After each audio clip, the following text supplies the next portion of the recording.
बेटे बहू के बोझ कम कर रही हूँ। कल्पना घर में काम ही कर रही थी कि अपनी बड़ी बहन को आते देख बोली, अरे जीजी, आप आज अचानक कैसे, कोई खबर भी ना दी। कल्पना अपनी बड़ी बहन अंजलि से गले मिलते हुए बोली, तो बिल्कुल निर्मोही हो गई है।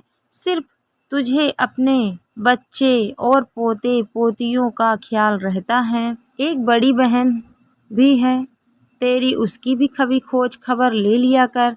खुद तो कभी फ़ोन करती नहीं ना, मिलने आती। अब हम फ़ोन करें तो तू घर पर नहीं मिलती, देखने चली आई। जिंदा भी है? अंजलि जी प्यारा सा उलाहना देते हुए बोली, देख लो जिज्जी, जिंदा भी हूँ और सही सलामत भी। बस क्या करूँ, एक टांग घर पर और एक टांग दुकान पर रहती है। बस इसी में समय ही नहीं मिलता। अच्छा किया तुम आ गई। कल्पना जी हंसते हुए अपनी बहन को कुर्सी पर बिठाते हुए बोली, सारी उम्र जिम्मेदारियों का बोझ ढोती रह, कभी अपने बारे में भी सोच। पहले अपनी पति बच्चों के लिए सोचती रही और अब बेटा बहू के परिवार की जिम्मेदारी का बोझ तूने अपने ऊपर ले लिया। अब तो बस कर 55 से ऊपर की होने को आई, कब तक शरीर को घिसती रहेगी। आराम दे बहन, तेरी हड्डियाँ बूढ़ी हो गई है, इसमें जवानी जितनी ताकत नहीं। बैठ गई ना तो सोच ले।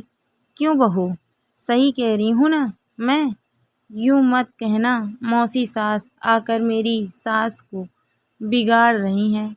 जो बात है मैं तो मुँह पर कहती हूँ। अंजलि जी अपनी बहन की बहू जो पानी लेकर आई थी कि उसकी तरफ देखते हुए बोली, आपकी बात बिल्कुल सही है मौसी जी।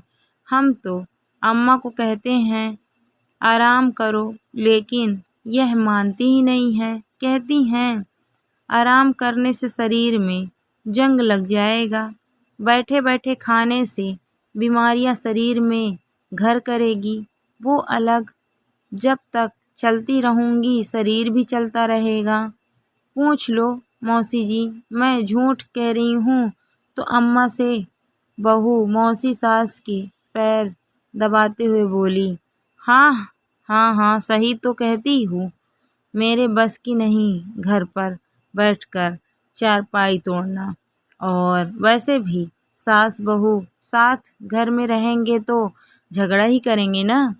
कम से कम बाहर रहूँगी तो झगड़े का मौका कम मिलेगा।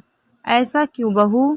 कल्पना जी अपनी बहू की तरफ देख हंसते हुए बोली, अम्मा जी आप और झगड़ा, बस यह आपके बस की ना।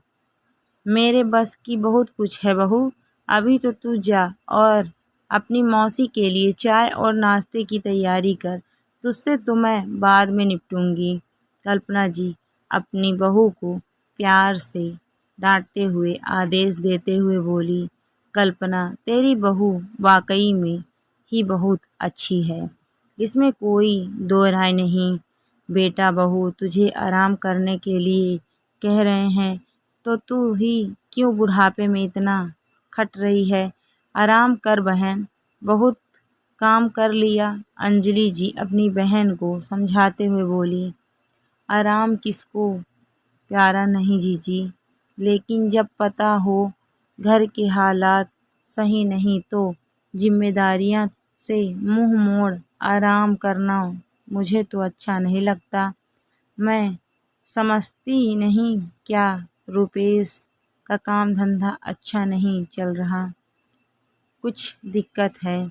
यह तो तुम्हें पता ही है जीजी की रुपेश के पिता को हार्ट अटैक हुआ था तो उसके इलाज में सारी जमा पूंजी खर्च हो गई है और उसके बाद भी उन्हें बचाया ना जा सका और हम लोग को छोड़कर चले गए।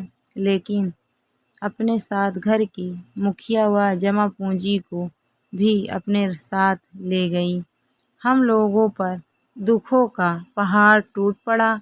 इसीलिए रुपेश ने अपनी दुकान से सामान की घर घर जाकर डिलीवरी भी शुरू कर दी और किराने के एक दो सामान की एजेंसी भी ले ली, जिसमें वह सामान को दूसरे दुकानदारों को बेच थोड़ा मुनाफा कमाने की कोशिश में लगा है।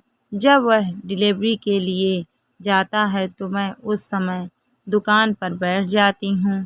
पोती अभी 7 महीने की है। मेरा बेटा बहुत मेहनती है, इसीलिए बहू को दुकान पर बैठा नहीं सकती। दोनों बच्चों की देखभाल के लिए वह घर पर ही रहती है और इस बीच साड़ी में फॉल पीको भी कर लेती है। अब तुम बताओ, जब बेटा बहू घर की हालात सुधारने के लिए दोहरी जिम्मेदारियां निभा रहे हैं तो मैं जो इस घर की अब बड़ी हूँ, अपनी जिम्मेदारियों से मुंह मोड़ कैसे आराम कर सकती हूँ। बस बेटे का काम धंधा एक बार फिर से अच्छे से जम जाए, फिर देखना तुम्हारे पास महीने महीने रुकने आया करूँगी और फ़ोन पर भी घंटों तुम्हारे कान खाया करूँगी। सारी शिकायतें दूर कर दूँगी। तुम्हारी जीजी। कल्पना जी अपने आँखों के गीले कोर पोंछ हंसते हुए बोली। अपनी बहन की बात सुन अंजलि जी बस मुस्कुरा दी। बोली, कुछ नहीं कहती।